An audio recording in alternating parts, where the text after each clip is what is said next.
आजादी के बाद भारतीय राजनीति के इतिहास में ये दूसरी बार है जब कोई शख्स प्रधानमंत्री के रूप में लगातार तीसरी बार शपथ लेने जा रहा है। भारत के पहले प्रधानमंत्री पंडित जवाहरलाल नेहरू के बाद नरेंद्र मोदी दूसरे नेता हैं जो आज लगातार तीसरी बार प्रधानमंत्री पद की शपथ लेंगे। अब आखिर कैसे हुआ? मोदी का कद इतना ऊंचा कैसे हुआ कि आज वो इतिहास बनाने जा रहे हैं? वो नरेंद्र मोदी जो खुद को चाय वाला कहते हैं, बचपन में स्टेशन पर चाय बेचा करते थे, वो आज भारतीय राजनीति के पोस्टर बॉय कैसे बन गए हैं? पूरे विश्व में उनकी ग्लोबल लीडर वाली छवि कैसे बनी? इस पूरे सफर को आज हम विस्तार से समझेंगे, जानेंगे। लेकिन उससे पहले नमस्कार, मेरा नाम है डॉली पांडे और आप देख रहे हैं सच टॉक्स। 17 सितंबर 1950 को गुजरात के वडनगर के जन्मे नरेंद्र मोदी का लालन पालन उत्तरी गुजरात के एक छोटे से कस्बे में हुआ और उन्होंने अहमदाबाद में गुजरात विश्वविद्यालय से राजनीति विज्ञान में एमए की डिग्री हासिल की। पढ़ाई के दौरान ही वे हिंदू समर्थक संगठन में शामिल हो गए। 1970 के दशक की शुरुआत में मोदी राष्ट्रीय स्वयंसेवक संघ संगठन में शामिल हो गए और अपने क्षेत्र में आरएसएस की छात्र शाखा अखिल भारतीय विद्यार्थी परिषद की एक इकाई स्थापित की। मोदी अपनी मेहनत से आरएसएस में लगातार आगे बढ़े और संगठन के साथ उनकी जुड़ाव ने उनके बाद के राजनीतिक करियर को काफी फायदा पहुंचाया। इसके बाद 1987 में नरेंद्र मोदी सक्रिय राजनीति में आए और भाजपा में शामिल हुए और मात्र एक साल बाद ही उन्हें पार्टी की गुजरात शाखा का महासचिव बनाया गया। उन्होंने बाद के वर्षों में राज्य में पार्टी की उपस्थिति को बहुत मजबूत करने में महत्वपूर्ण भूमिका निभाई। 1990 में मोदी भाजपा के उन सदस्यों में से एक थे जिन्होंने राज्य में गठबंधन सरकार में भाग लिया और उन्होंने 1995 के राज्य विधानसभा चुनाव में भाजपा को सफलता हासिल करने में मदद की। इसने पार्टी को भारत में पहली बार भाजपा नियंत्रित सरकार बनाने का मौका दिया। ये पहली बार था जब भाजपा कहीं अपने दम पर सरकार बना रही थी। हालांकि राज्य सरकार पर भाजपा का नियंत्रण अल्पकालिक था जो सितंबर 1996 में समाप्त हो गया। 1995 में मोदी को नई दिल्ली में भाजपा के राष्ट्रीय संगठन का सचिव बनाया गया और 3 साल बाद उन्हें महासचिव नियुक्त किया गया। वे अगले 3 साल तक उस पद पर बने रहे, लेकिन अक्टूबर 2001 में उन्होंने गुजरात के मौजूदा मुख्यमंत्री अपने साथी भाजपा सदस्य की जगह ले ली।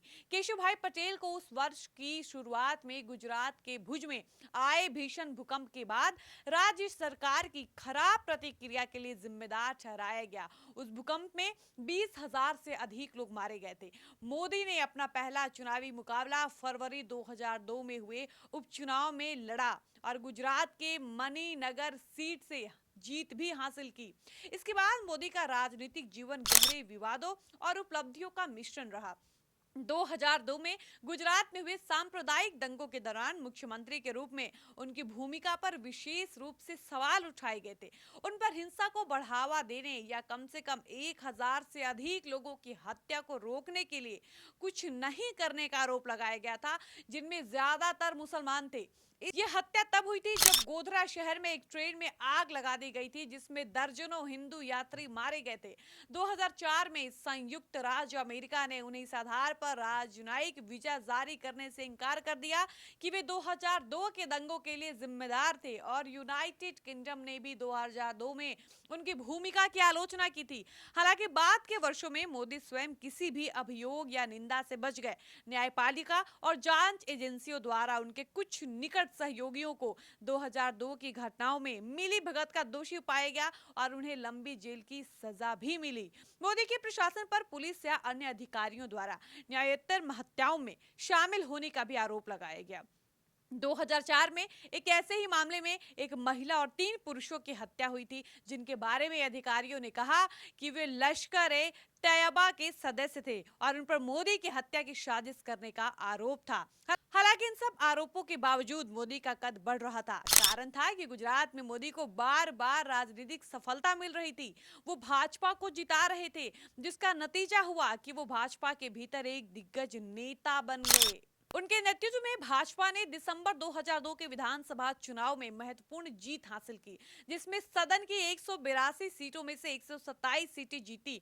इसके बाद भाजपा 2007 के राज्य विधानसभा चुनाव में फिर से विजयी हुई, जिसमें कुल 117 सीटें थीं और पार्टी ने 2012 के चुनाव में लगातार तीसरी बार जीत हासिल की, जिसमें 115 सीटें हासिल हुई। हर बार मोदी ने अपने चुनाव जीते और मुख्यमंत्री के रूप में वापस लौटे। गुजरात सरकार के मुखिया के रूप में अपने कार्यकाल के दौरान मोदी ने एक कुशल प्रशासक के रूप में एक शानदार प्रतिष्ठा स्थापित की और उन्हें राज्य की अर्थव्यवस्था के तेज विकास का श्रेय दिया गया। इसके अलावा उनके पार्टी के चुनावी प्रदर्शन ने मोदी की स्थिति को न केवल पार्टी के भीतर सबसे प्रभावशाली नेता के रूप में आगे बढ़ाने में मदद की, बल्कि भारत के प्रधानमंत्री के लिए एक संभावित उम्मीदवार के रूप में भी खड़ा कर दिया। जून 2013 में मोदी को 2014 के लोकसभा चुनाव के लिए भाजपा का नेता चुना गया। मोदी के गुजरात विकास मॉडल वाले चेहरे और जोरदार प्रचार अभियान के बाद, जिसमें मोदी ने खुद को एक ऐसे उम्मीदवार के रूप में पेश किया जो भारत की खराब प्रदर्शन करने वाली अर्थव्यवस्था को बदल सकता है, ये जादू चल गया और मोदी और भाजपा विजयी हुए। भाजपा ने सदन में स्पष्ट बहुमत हासिल किया। मोदी ने 26 मई 2014 को प्रधानमंत्री के रूप में शपथ ली।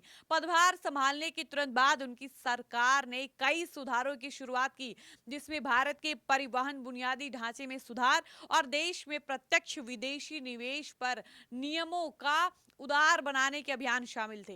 मोदी ने अपने कार्यकाल की शुरुआत में दो महत्वपूर्ण कूटनीतिक उपलब्धियां हासिल की। सितंबर के मध्य में उन्होंने चीनी राष्ट्रपति की मेजबानी की। शी जिनपिंग के साथ ये पहली बार था जब कोई चीनी नेता 8 साल में भारत आया था। उस महीने के अंत में अमेरिकी वीजा मिलने के बाद मोदी ने न्यूयॉर्क शहर की एक बेहद सफल यात्रा की, जिसमें अमेरिकी राष्ट्रपति बराक ओबामा के साथ एक बैठक भी शामिल थी। प्रधानमंत्री के रूप में मोदी ने हिंदू संस्कृति के प्रचार और आर्थिक सुधारों के कार्यान्वयन की देखरेख की।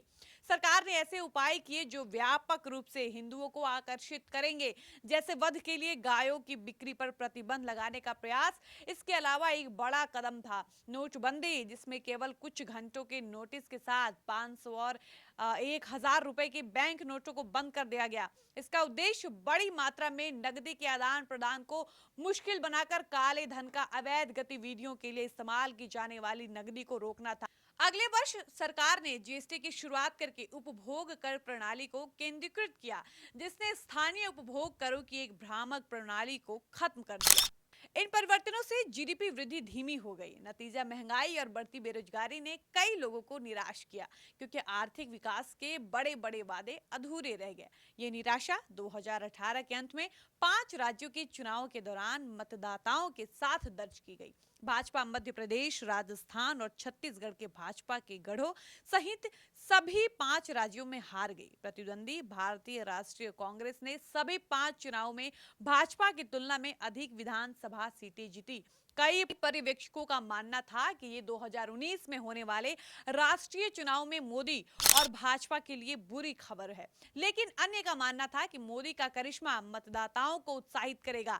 इसके अलावा फरवरी 2019 में जम्मू और कश्मीर में एक सुरक्षा संकट, जिसने दशकों में पाकिस्तान के साथ तनाव को उच्चतम बिंदु तक बढ़ा दिया, इसने चुनाव से कुछ महीने पहले मोदी की छवि को मजबूत प्रधानमंत्री के रूप में बढ़ावा दिया। परिणाम हुआ, मोदी के नेतृत्व में भाजपा सत्ता में लौटी और मोदी कांग्रेस पार्टी से अलग पूर्ण कार्यकाल के बाद पुनः निर्वाचित होने वाले भारत के पहले प्रधानमंत्री बने। अपने दूसरे कार्यकाल में मोदी सरकार ने अक्टूबर 2019 में जम्मू कश्मीर का विशेष दर्जा खत्म कर दिया, इसकी स्वायत्तता छीन ली और इसे केंद्र सरकार के सीधे नियंत्रण में ला दिया। इस कदम की कड़ी आलोचना हुई और अदालत में इसे चुनौतियों का सामना भी करना पड़ा। न केवल जम्मू कश्मीर के निवासियों को आत्मनिर्णय से वंचित करने की संदिग्ध वैधानिकता के लिए, बल्कि इसलिए कि सरकार ने क्षेत्र के भीतर संचार और आवाजाही को गंभीर रूप से प्रतिबंधित कर दिया। लेकिन भारत के दूसरे हिस्सों में इसके लिए मोदी की तारीफ भी हो रही थी और उन्हें एक सशक्त नेता के रूप में देखा जाने लगा।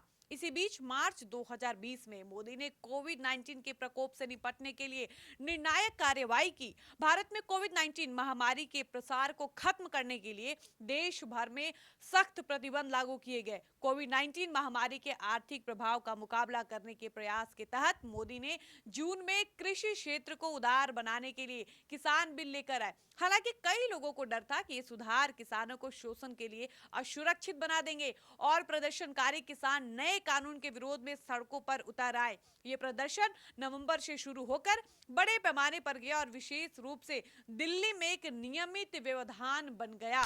2021 में मोदी की नीतियों का उल्टा असर हुआ। विरोधी प्रदर्शन बढ़े और सरकार द्वारा लगाए गए असाधारण प्रतिबंध और दमन उन्हें दबाने में विफल रहे। इस बीच भारी प्रचार के बावजूद भाजपा एक महत्वपूर्ण राज्य में चुनाव हार गई।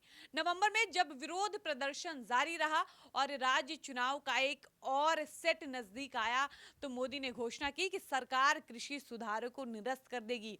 इसके बाद मोदी ने अक्टूबर 2023 में नए राम मंदिर की घोषणा करके और 22 जनवरी 2024 को प्राण प्रतिष्ठा समारोह की अध्यक्षता करके भाजपा के एक पुराने वादे को पूरा किया। इसके बाद भाजपा चुनावी समर में कूदी। भले ही किसी पार्टी या गठबंधन को केंद्र में सरकार बनाने के लिए 272 से कुछ अधिक सीटों की जरूरत होती है। मोदी ने 2024 के लोकसभा चुनाव में भाजपा के नेतृत्व वाले एनडीए गठबंधन के लिए 400 सीटों का महत्वाकांक्षी लक्ष्य रखा। हालांकि उम्मीदों के विपरीत एनडीए को कांग्रेस के नेतृत्व वाले भारत गठबंधन से कड़ी प्रतिस्पर्धा का सामना करना पड़ा। भाजपा ने सिर्फ 240 सीटें जीती और अपने दम पर बहुमत हासिल करने में विफल रही। हालांकि एनडीए ने 293 सीटें जीती, जो सरकार बनाने और मोदी के लिए देश के प्रधानमंत्री के रूप में तीसरा कार्यकाल सुरक्षित करने के लिए पर्याप्त थी। और आज नरेंद्र मोदी तीसरी बार प्रधानमंत्री पद की शपथ लेने जा रहे हैं। ऐसे में देश के प्रधानमंत्री नरेंद्र मोदी को तीसरी बार प्रधानमंत्री की शपथ लेने की ढेर सारी शुभकामनाएं।